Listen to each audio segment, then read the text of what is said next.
Okay, so I was wrong about cardio. पहले मैं सोचा करता था कि fat loss is all about the diet, cardio and exercise तो सिर्फ बोनस होता है। But now I am starting to realise that fat loss के लिए cardio is actually very very powerful. देखो, मेरे लिए फैट लॉस करना आसान नहीं होता, सो जब भी मैं फैट लॉस चालू करता हूँ कोशिश रहती है कि जल्द से जल्द खत्म भी कर दूं। So that typically means creating a big calorie deficit. As a beginner मैं ये कैलोरी डेफिसिट सिर्फ डाइट के थ्रू क्रिएट करता था, बहुत ही कम कैलोरीज खाता था ताकि रिजल्ट्स जल्दी दिखे। बट नाउ थोड़ा एक्सपीरियंस आने के बाद मैं अपनी कैलोरीज इतना कम नहीं घटाता, रादर मैं अपनी एक्टिविटी इंक्रीज करता हूँ। पिछले 6 महीनों से मैं रोज 20,000 स्टेप्स कर रहा हूँ, weekly 4 to 5 weight training sessions and मेरा एवरेज कैलोरी इंटेक रहा है 3000 पर डे। दोस्तों 3000 calories is no joke and इस इंटेक पे मैं एब्स मेंटेन कर रहा हूं। अगर 4 साल पहले कोई मुझे ये बोलता कि मोहित तू 3000 कैलोरीज खा के एब्स मेंटेन करेगा तो मैं उसे बिलीव नहीं करता। But then it happened. ये इसलिए हुआ क्योंकि मैं डाइट के साथ साथ एक्टिविटी को इक्वल इंपॉर्टेंस दिया। सो इस एक्टिविटी के टॉपिक पे मैंने थोड़ी और स्टडी करी। आई वांटेड टू अंडरस्टैंड कि दुनिया में कौन से लोग हैं जो सबसे ज्यादा कैलोरीज बर्न करते हैं। आई यूज्ड टू थिंक कि शायद बॉडी बिल्डर्स होंगे या फिर स्ट्रॉन्गमैन एथलीट्स। ये लोग इतना सारा वेट जो उठाते हैं, of course they must be burning a lot of calories, right? But I was wrong दोस्तों। It is actually long distance runners जो सबसे ज्यादा मेटाबॉलिकली एक्टिव होते हैं। Marathon runners, ultra human athletes, ये लोग दिन के 6-7 हजार कैलोरीज खाते हैं एंड कंपटीशन के टाइम तो इससे भी ज्यादा। इनके डेली रूटीन में होता है 10 kilometre running, 20 kilometre cycling, 5 kilometre swimming.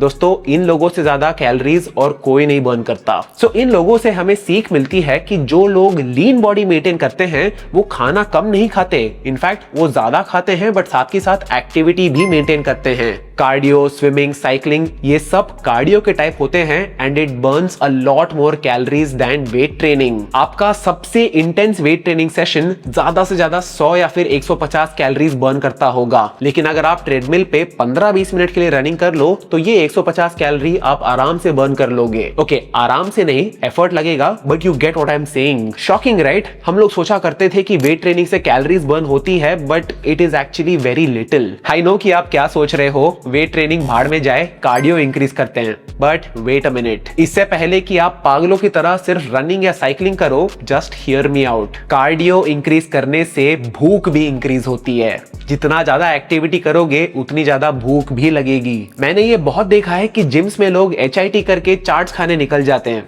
यार भूख इतनी लगती है, क्या करोगे? सच बताऊं, अगर 2021 में मैं सिर्फ कार्डियो करता तो शायद मेरा ट्रांसफॉर्मेशन कभी कंप्लीट ही नहीं होता। सो इसका सॉल्यूशन मैंने निकाला कि रनिंग की जगह सिर्फ वॉकिंग पे फोकस करो। वॉकिंग करने से आपके भूख पे ज्यादा असर नहीं पड़ता। सो वॉकिंग करने से आपका कैलोरी बर्न तो इंक्रीज हो ही रहा है, लेकिन डाइट पे भी कोई असर नहीं पड़ रहा। इस पे स्टडी भी पब्लिश हुई है कि जो लोग हफ्ते का सिर्फ 2.5 आवर्स वॉकिंग करते हैं, दिन का नहीं, मैं बोल रहा हूं हफ्ते का सिर्फ 2.5 आवर्स वॉकिंग करते हैं, उनका फैट लॉस तो होता ही है बट इंसुलिन सेंसिटिविटी भी इंप्रूव होती है, कोलेस्ट्रॉल कम होता है और ट्राइग्लिसराइड्स भी घटते हैं। यार रिसर्च खुद बता रही है कि सिर्फ वॉकिंग करने से ही आप अपनी हेल्थ को बहुत इंप्रूव कर सकते हो। लोग हेल्थ इंप्रूव करने के लिए चीनी निकाल देंगे, रोटी चावल खाना बंद कर देंगे, लेकिन एक्सरसाइज चालू नहीं करेंगे। So as a beginner cardio के लिए you can start with just walking. जब मैं 8000 स्टेप्स वॉक करता था तब दिन के 2500 कैलोरीज खाता था। अब मैं 20,000 स्टेप्स वॉक करता हूं तो दिन के 3000 कैलोरीज खाता हूं, और इतना सारा खाना खाने के बाद भी मेरा फैट परसेंटेज कम ही हो रहा है। आपको शुरुआत में थोड़ा एफर्ट डालना पड़ेगा बट बाद में बहुत आसान हो जाता है। मैं तो देखो उठने के 1-2 घंटे बाद थोड़ा कैफीन ले लेता हूं और कैफीन लेने के बाद बैठने का मन ही नहीं करता,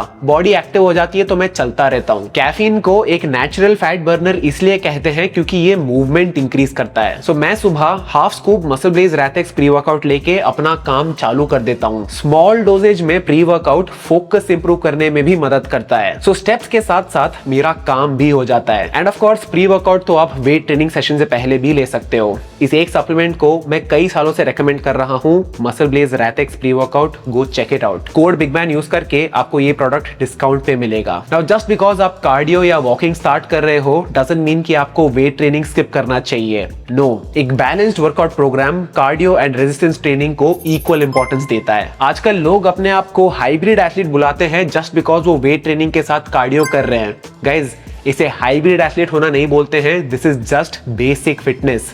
सबको वेट ट्रेनिंग के साथ कार्डियो मेंटेन करना चाहिए। मेजॉरिटी लोगों के लिए बेस्ट रहेगा कि वो हफ्ते में 3 से 4 बार वेट ट्रेनिंग करें, उसके साथ 20 मिनट्स जोन 2 कार्डियो 2 से 3 बार हफ्ते में। नाउ ये जोन 2 कार्डियो क्या होता है? बेसिकली आपकी heart rate 130 beats per minute के आसपास होनी चाहिए, या फिर सिंपल वर्ड्स में बोलूं तो आपके जोन 2 कार्डियो का इंटेंसिटी ऐसा होना चाहिए कि करते समय आप किसी के साथ एक कॉन्वर्सेशन मेंटेन कर सको। Light jogging, high incline walking, ये होता है जोन 2 कार्डियो। इसे हफ्ते में 2 से 3 बार 20-25 मिनट के लिए। और ये ध्यान में रखना, डोंट गेट कैरिड अवे। बहुत ज्यादा कार्डियो करने के भी नेगेटिव इफेक्ट्स हो सकते हैं। सो धीरे धीरे कार्डियो एंड स्टेप्स इंक्रीज करो। एक साथ 20,000 स्टेप्स करने की जरूरत नहीं है। मेजॉरिटी लोगों के लिए स्वीट स्पॉट होगा 10 to 15,000 स्टेप्स पर डे। अगर बाई चांस आप अभी सिर्फ 2 या 3,000 स्टेप्स कर रहे हो तो हफ्ते का सिर्फ 500 या 1000 इंक्रीज करो। Gradually build up. Thank you so much for watching. I will see you in the next one. Bye bye.